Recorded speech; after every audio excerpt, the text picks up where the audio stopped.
नमस्कार दोस्तों, बायोलॉजी अड्डा में आपका स्वागत है।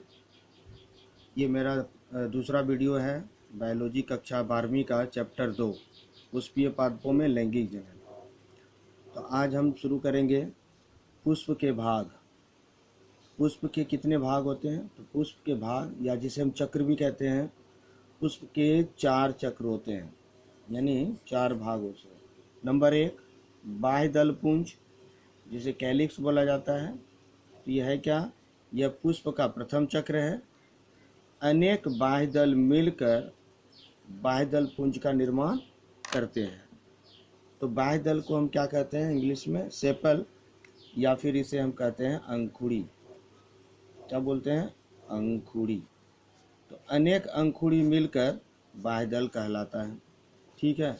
दूसरा जो पार्ट होता है पुष्प का, वह होता है दल पुंज। क्या होता है? दल पुंज, जिसे हम इंग्लिश में कहते हैं कोरोला। कोरोला। ठीक है।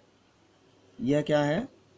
यह जो है पुष्प का दूसरा चक्र है।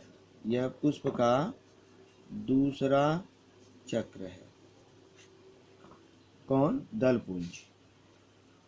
अब ये जिस तरह से यहाँ पर अनेक बाह्य दल मिलके बाह्य दल पुंज बनाते हैं, उसी तरह से यहाँ भी हम बोलेंगे कि अनेक अनेक दल, जिसे हम यहाँ पर ही लिख देते हैं पेटल, PETAL, या फिर इसे आप कह सकते हैं पंखुड़ी।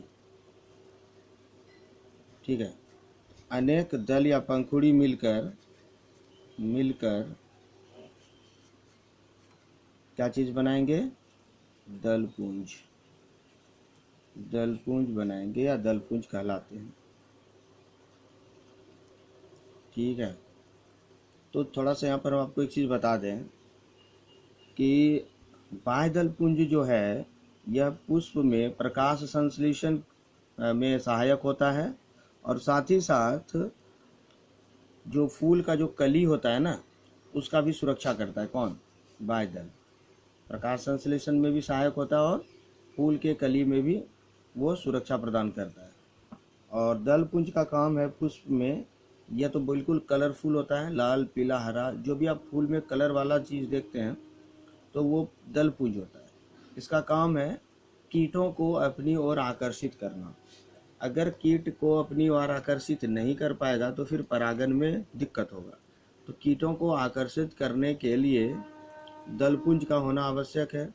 साथ ही साथ कीट आकर्षित होते हैं ताकि परागन की क्रिया आसानी से हो सके।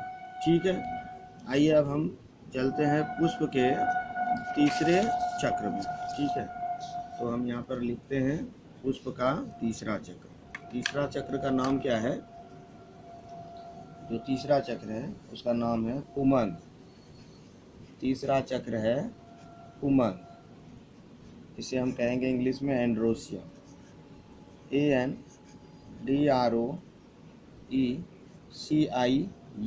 एंड्रोसियम। तो ये क्या है? यह पुष्प का तीसरा चक्र है। ठीक है। यह पुष्प का तीसरा चक्र है। और यह है क्या चीज़ वास्तव में? तो ध्यान से देखेंगे, यह जो पुष्प का नर जनन अंग कहलाता है। ठीक है। यह पुष्प का नर जनन अंग कहलाता है।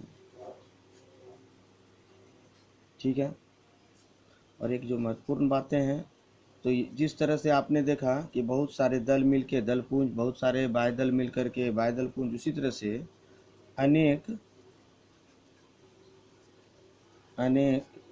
पुंकेसर, अनेक पुंकेसर स्टेमन, STAMEN, स्टेमन मिलकर उमंग कहलाता है।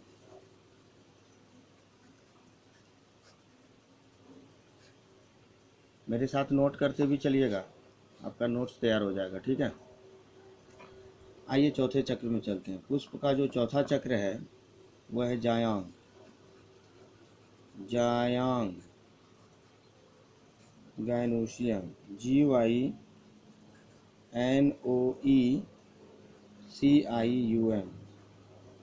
गायनोशियम, यह पुष्प का चौथा चक्र है। गायनोशियम पुष्प का क्या है? चौथा चक्र। लिख देंगे यहाँ पर, यह पुष्प का चौथा चक्र है, चौथा चक्र है।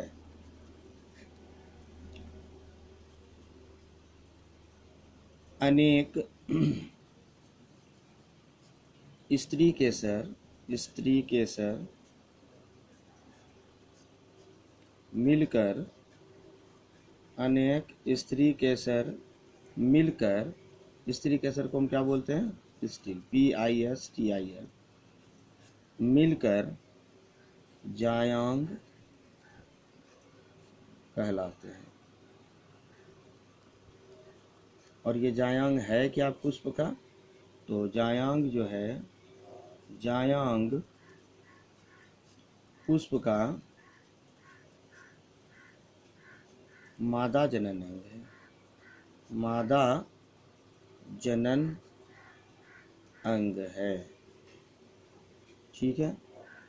और एक चीज़ याद रखेंगे, जो चक्र में हम काउंटिंग कर रहे हैं, पहला, दूसरा, तीसरा, चौथा, तो हम यहाँ पर जानेंगे पुष्प से बाहर से अंदर की तरफ चलेंगे। जो सबसे बाहर वाला चक्र होगा बाह्य पुंज होगा, उसके ठीक अंदर वाला जो दूसरा चक्र कहलाएगा दलपुंज, उसके बाद उसके ठीक अंदर में कहलाएगा पुमंग, और उसके ठीक बाद अंदर में सबसे अंतिम में जायांग, यानी चौथा चक्र होगा।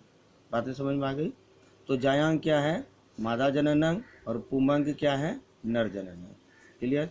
सारा चर्चा सबके बारे में पूरा डिटेल से हम आगे भी पढ़ेंगे। इस पूरे चैप्टर में इसी के बारे में हमें पढ़ना है। फिलहाल आगे बढ़ते हैं। अब जानते हैं कि पुष्प का मुख्य कार्य क्या है। पुष्प का मुख्य कार्य हम एक डायग्राम भी यहाँ पर बना के आपको ये पूरे चक्र को समझाएंगे। तो पहले हम लिख लेते हैं पुष्प के कार्य, उसके बाद एक डायग्राम बनाएंगे, ठीक है। तो पुष्प के जो कार्य हैं, मुख्य कार्य, तो नंबर 1, पराग तथा अंडों का, अब मुर्गी का अंडा मत समझ लेना, प्लांट का, पराग तथा अंडों का उत्पादन।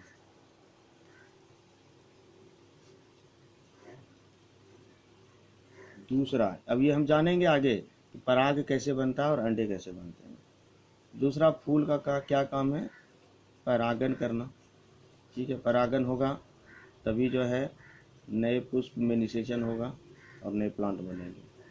तीसरा जो कार्य है वो है बीज तथा फलों का निर्माण। हम बार बार आपको रिपीट कर रहे हैं, ये सारा चीज़ हम इसी चैप्टर में क्लियर करेंगे। इस पूरे चैप्टर में सभी बातें डिस्कस की जाएगी, ठीक है। बस धैर्य से आप चलते चलिएगा। एक यहाँ पर आपको एक महत्वपूर्ण बात बता दें, जो कि प्रायः ऑब्जेक्टिव क्वेश्चन के लिए बनता ही है। पुष्प कृषि को क्या कहा जाता है? पुष्प कृषि को क्या कहते हैं? पुष्प कृषि को क्या कहते हैं? आप लोगों को भी पता होगा। पुष्प कृषि को हम कहते हैं फ्लोरीकल्चर, FLORICULTURE,